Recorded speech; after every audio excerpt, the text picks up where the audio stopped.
Hai, Assalamualaikum warahmatullahi wabarakatuh. Perkenalkan, nama saya Nabila Rama Yunita. Saya dari Prodi Manajemen, NIM 190104162. Di sini saya akan membahas materi tentang perdagangan internasional dalam upaya pemulihan pasca pandemi COVID-19. Pandemi COVID-19 berdampak secara langsung pada berbagai lini kehidupan di seluruh dunia. Bencana tersebut tentunya menimbulkan beberapa permasalahan seperti pada bidang perekonomian. Terpuruknya perekonomian tak lain dan tak bukan salah satunya disebabkan oleh perlambatan arus perdagangan internasional. Hal ini dikarenakan beberapa negara menunda ekspor produk penting seperti bahan makanan untuk mengamankan pasokan kebutuhan dalam negerinya atau menunda impor produk yang dianggap dapat menularkan virus COVID-19. Penundaan tersebut secara nyata mengakibatkan perdagangan barang menurun di tahun 2020 sebesar 5,3% dibandingkan tahun 2019.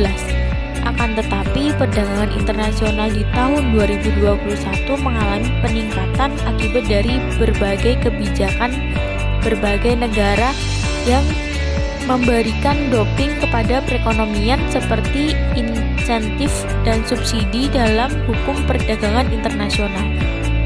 Kebijakan tersebut dapat dilakukan oleh negara-negara, namun dengan pengaturan yang sangat ketat sebagaimana termuat dalam berbagai perjanjian di World Trade Organization atau WTO.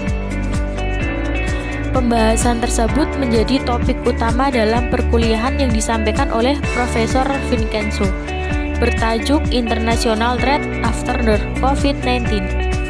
Profesor dari Roma University Italia itu menyampaikan perkuliahannya pada Selasa 8 Juni 2021 sebagai bagian dari Guest Lecture Thesis yang diselenggarakan oleh Bagian Hukum Internasional Fakultas Hukum Universitas Airlangga. Dalam merespon isu tersebut, Profesor Vincenzo beranggapan bahwa kebijakan yang dilakukan oleh negara-negara untuk memberikan stimulus dalam kegiatan perdagangan internasional dapat dikategorikan sebagai subsidi.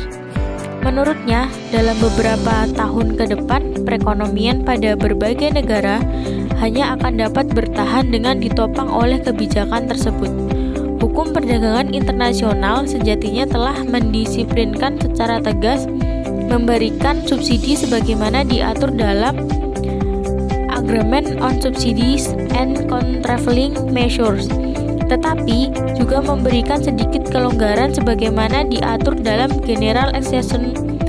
Negara anggota WTO juga tidak boleh melupakan kewajibannya seperti memberikan notifikasi atas subsidi, menghapus pembatasan kuota dan tidak melakukan diskriminasi.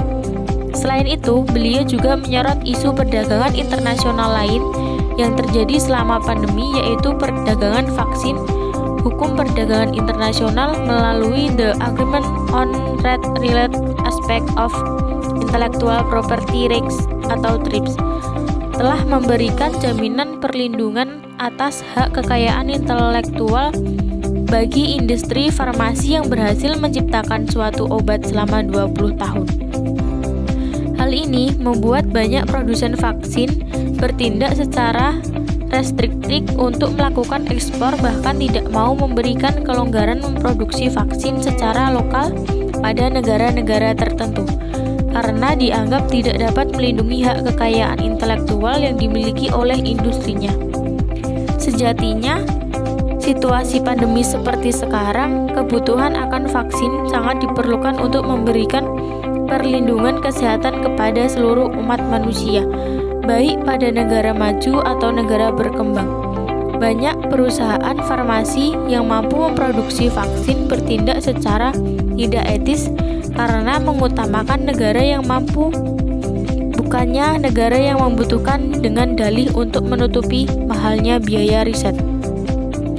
Profesor Vincenzo berpendapat bahwa berdasarkan WTO, Negara anggota berhak untuk menentukan aturan sendiri dengan mempertimbangkan exhaustion of risks, yang mana ketika suatu produk telah dijual pada suatu negara, maka dapat dijual kembali di mana saja tanpa memerlukan lisensi. Nah, demikian materi yang bisa saya jelaskan. Jika ada salah kata, mohon maaf. Wassalamualaikum warahmatullahi wabarakatuh.